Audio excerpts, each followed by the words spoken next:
여러분, 고린도 교회에는 은사가 무척 많았습니다. 그런데 합당한 지식은 모자랐어요. 그래서 결과적으로 아주 은사 자체에 너무 의미 부여를 한 나머지 남발함으로써 교회를 유익하게 해야 될 은사가 오히려 교회에 혼란을 가져온 것이죠. 그에 따라서 바울의 조언이 매우 중요했습니다. 그래서 네 가지로 설명할 수 있는데, 첫째는 은사의 핵심이 뭔지, 두 번째는 은사를 주시는 목적이 뭔지, 그리고 어떤 은사들을 우리에게 주시는 건지, 그리고 그 은사를 다룰 때 우리들의 자세와 태도는 어때야 되는지, 이 네 가지로 이야기를 하고 있습니다. 첫째, 은사의 핵심이 뭐냐? 고린도 같은 사회에서는요, 복음이 들어가기 전에도 황홀경 같은 신비한 경험이 있어요. 여러분, 이교도들 안에도 그들이 신비한 경험을 합니다. 그런데 이교도들이 경험하는 황홀경 속에서의 이런 것들은 은사자에게 사람들의 이목을 집중시키는 거예요. 그런데 성령께서 주시는 은사는 완전히 다르죠.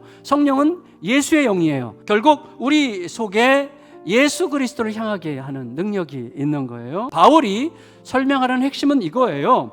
은사에 있어서 가장 중요한 본질은 그 은사가 예수 그리스도를 향하게 하느냐, 예수 그리스도를 더 사랑하게 하느냐, 이게 훨씬 더 중요하다는 것을 이야기하는 것입니다. 나의 전 삶에서 예수가 나의 왕이라는 사실을 나타내도록 허락된 선물이라고 이야기할 수 있는 것입니다. 그런데 문제는 뭐냐면 그걸 어떻게 내가 어떤 태도로 대하느냐 하는 거예요. 은사는 뭐예요? 예수 그리스도의 복음을 따라서 복음과 함께 우리 주 예수 그리스도를 더 높이는 거죠. 그러므로 우리가 꼭 기억해야 될 게 뭐냐면, 두 번째, 은사를 주시는 목적을 잊지 않는 거예요. 은사는 뭐예요? 성령의 나타나심이에요. 성령께서 오시는 제일 중요한 역할은 말씀을 생각나게 하시고 말씀을 깨닫게 하셔서 우리들의 마음속에 말씀이 들어오면 질서정연해지는 은혜가 임하는 거예요. 그래서 성령의 은사는 뭐예요? 말씀과 함께 일하는 거예요. 그러니까 말씀과 다르게 가는 것은 은사라고 보기가 어렵습니다. 그러니까 우리들을 말씀 위에 굳게 세우고 우리 지체들이 서로를 사랑하고 서로를 신뢰하도록 도와서 공동체 안에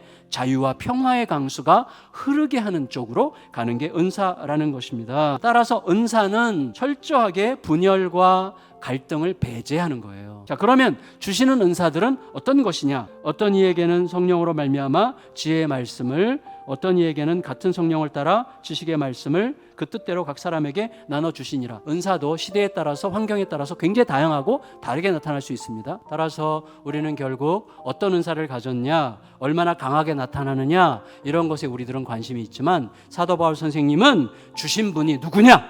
잊지 말라는 것입니다. 따라서 어떤 은사가 얼마나 강하게 임했냐 보다 더 중요한 것은 그 은사가 은사자를 훨씬 더 겸손하게 하고 공동체는 더 힘있게 세우느냐, 이게 매우 중요한 기준이라는 것을 알아야 되는 것입니다. 마지막 네 번째, 은사를 쓰는 태도는 그러면 무엇인가?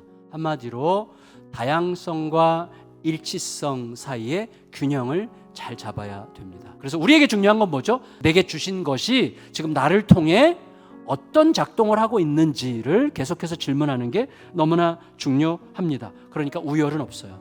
우리들끼리 우열은 없습니다.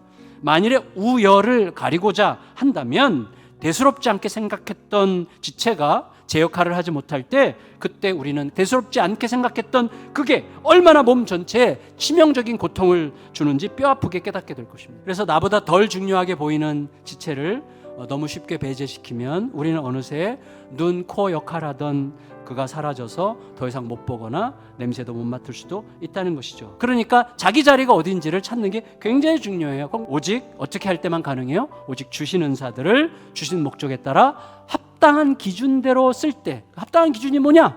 너희는 더욱 큰 은사를 사모하라. 내가 또 한 제일 좋은 길을 너에게 보이리라. 더욱 큰 은사는 뭐예요? 어떤 은사라도 교회에 덕을 세우는 은사가 더욱 큰 은사라는 거예요. 그럼 제일 좋은 길은 뭐냐? 다음 주부터 살펴볼 사랑이에요.